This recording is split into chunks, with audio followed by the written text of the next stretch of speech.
سیالکوٹ شہر مسلمان ہو گیا، طاہر احمد بھٹی۔ بات کے 3 حصے ہیں اور ہر حصے کا الگ عنوان ہے۔ ڈوبتی کشتی میں ایک شگاف اور ہو گیا ہے اور بے خدا حکومت، معاشرے اور انتظامیہ نے مل کر خانہ خدا مسمار کیا۔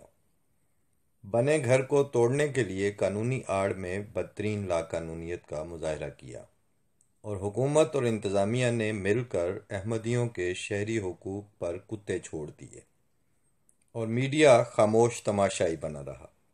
اقلیت کھیلنے کو پچھلے ہفتے جو بساط بچھائی گئی تھی، اس پر 24 مئی کی رات کو سیالکوٹ شہر کے کشمیری محلے میں واقع مسجد مبارک اور ملحقہ مکان مسمار کرنے کا جہاد سحری تک جاری رکھا گیا۔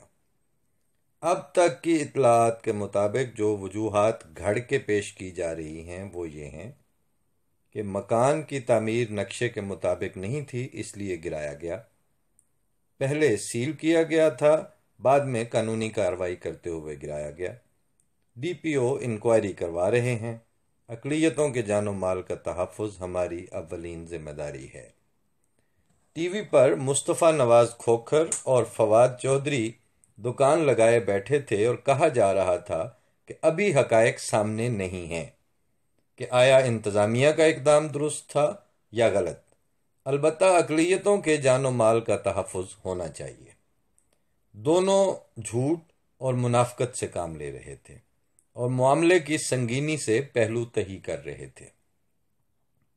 وسعت اللہ خان صاحب، زرار کھوڑو اور مبشر زیدی صاحب اپنے بے ضرر انداز میں اس واقعے پر تعجب اور بے بسی کا اظہار کر رہے تھے اور بتا رہے تھے کہ احمدی کیا احسن اقبال سے زیادہ طاقتور ہیں؟ جب وہ بھی محفوظ نہیں تو انتظامیہ کیا کرے بیچاری؟ ان کو بھی تو اپنی جان عزیز ہے، وہ احمدیوں کے جان و مال کا تحفظ کیسے کریں؟ وجاہت مسعود صاحب نے رات گئے خبر لگائی اور فجر کے قریب اظہار افسوس کیا اور تلخ تحریر لکھنے سے گریز کی نصیحت کی کہ اس سے پاکستان میں آپ کے احمدی بھائیوں کی مشکلات میں اضافہ ہو جائے گا۔ گویا پہلے تو احمدی جنت کے ماحول میں رہ رہے ہیں۔ قریب 6 مہینے پہلے ایک قریبی دوست نے جو سیالکوٹ میں ہی تعینات ہیں، فہمائش کی تھی کہ کوئی ادبی اور شاعرانہ موضوعات پہ لکھا کریں، یہ کیا مذہبی ایشوز پہ لکھ رہے ہیں۔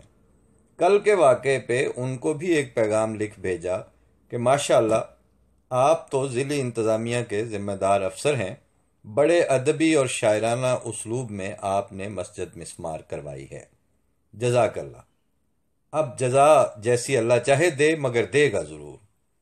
اور یاد آیا کہ چند ماہ قبل ہماری ایک یونیورسٹی فیلو کا فون آیا، رسمی طور پر ہی پوچھا کہ کیا کر رہی ہو؟ بولیں کہ سی ایس ایس کی تیاری کر رہی ہوں۔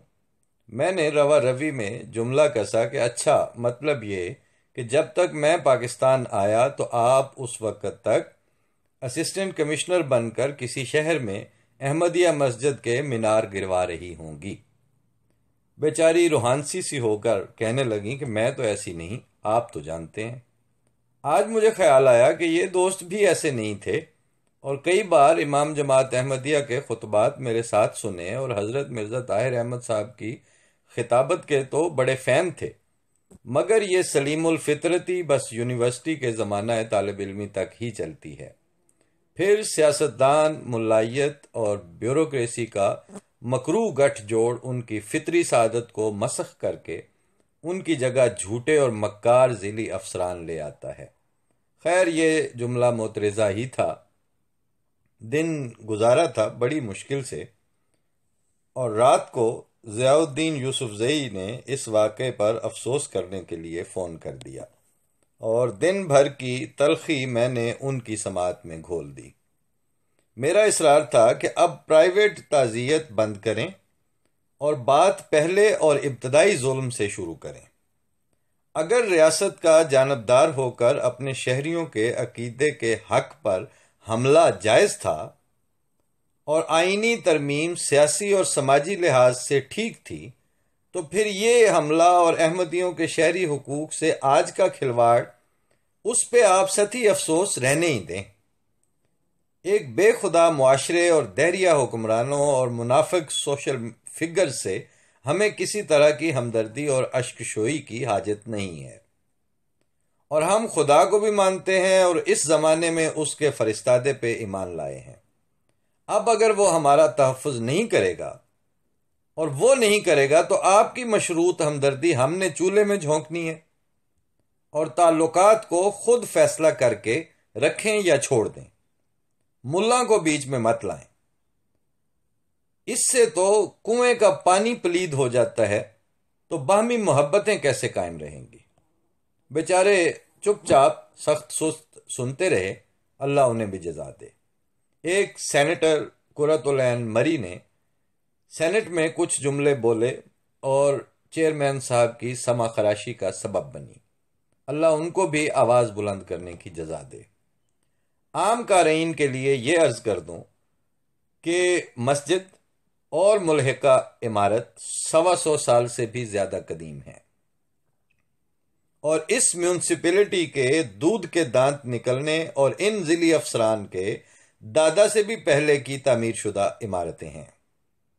بانی جماعت احمدیہ مرزا غلام احمد قادیانی نے ان جگہوں میں رہائش رکھی، اس لیے ان قدیم عمارات کو احمدی اپنے لیے مقدس تاریخی یادگار سمجھتے ہیں، اور اسی وجہ سے ان کو قدیم طرز تعمیر کے انداز میں ہی اپنی آئندہ نسلوں کی زیارت گاہ کے طور پر محفوظ رکھنا چاہتے ہیں، اور اسی لیے اس کو گزشتہ برس مرمت اور تزئین و آرائش سے محفوظ بنایا گیا تھا۔ اس سے ان لبیکیوں اور سفلے مقامی اسلامسٹوں کے جذبات مجروح ہوئے، اور ایک ہفتے سے اس کے خلاف تقاریر جاری تھیں، اور ضلعی انتظامیہ نے بلوائیوں کے آگے گھٹنے ٹیکے ہیں، اور ان کی ڈوریاں سیاسی فوائد کے لیے حریص لیڈروں کے ہاتھ میں تھیں، جو اب احمدیت دشمنی میں ایک دوسرے کو پچھاڑ کر اپنا سیاسی مستقبل بچانا چاہتے ہیں۔ اس میں کیپٹن صفدر، نواز لیگ، عمران خان اور اس کے لوٹے یہ سب ثابت کرنے کی دوڑ میں ہیں کہ وہ دوسروں سے زیادہ قادیانیوں کے دشمن ہیں، اور اس دوڑ میں فوج بھی جنرل باجوہ کے احمدی الزامات کے داغ دھونے میں لگی رہتی ہے۔ سارے احمدی ریاست کی ناک کے نیچے تہے تیغ ہو جائیں، پر کسی پہ ختم نبوت کے منکر ہونے یا مرزائی نواز ہونے کا الزام نہ آئے۔ یہ وہ بے ایمانیاں ہیں جو آئینی اور قانونی جبے پہن کر ملک بھر میں ناچ رہی ہیں، اور احمدی آسمان کی طرف دیکھ رہے ہیں، اور کبھی اپنے امام کو اذن طلب نظروں سے دیکھ کر پھر مالک کائنات سے فریاد گناہ ہیں۔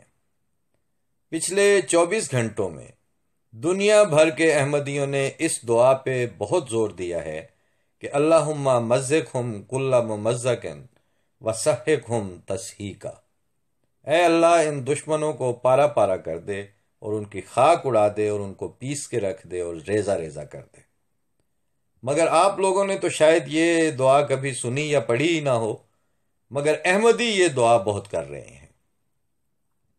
اگر آپ کو خدا کے ماننے والے ہوتے اور خدا پہ یقین ہوتا تو آپ اس دعا اور مستجاب الدعوات خدا سے ڈر بھی جاتے، مگر آپ تو خدا کو مانتے ہی نہیں، تو آپ اس سے کیسے ڈریں؟ اور احمدی چونکہ خدا کو مانتے ہیں، اس لیے اب وہ آپ سے کیسے ڈریں؟ یہ ہے اصل مسئلہ صاحب، یہ ہے فیکٹ شیٹ۔ اور باقی یہ کہ جی یہ اقلیت ہیں، تعمیر کا نقشہ غیر قانونی تھا، انکوائری کروا رہے ہیں، اقلیتوں کا تحفظ کیا جائے گا، وغیرہ وغیرہ، یہ باقی سب جھوٹ، منافقت، ملمہ سازی، کمینگی، سفلہ پن اور بکواس ہے۔ جاتے جاتے کلام طاہر سے 3 دہائیاں قبل کے 4 مصرے سنتے جائیے، لگتا ہے کہ اب انہی کا وقت آ گیا ہے۔ کرو تیاری، بس اب آئی تمہاری باری، یوں ہی ایام پھرا کرتے ہیں باری باری، ہم نے تو صبر و توکل سے گزاری باری، ہاں مگر تم پہ بہت ہوگی یہ بھاری باری۔ خدا حافظ۔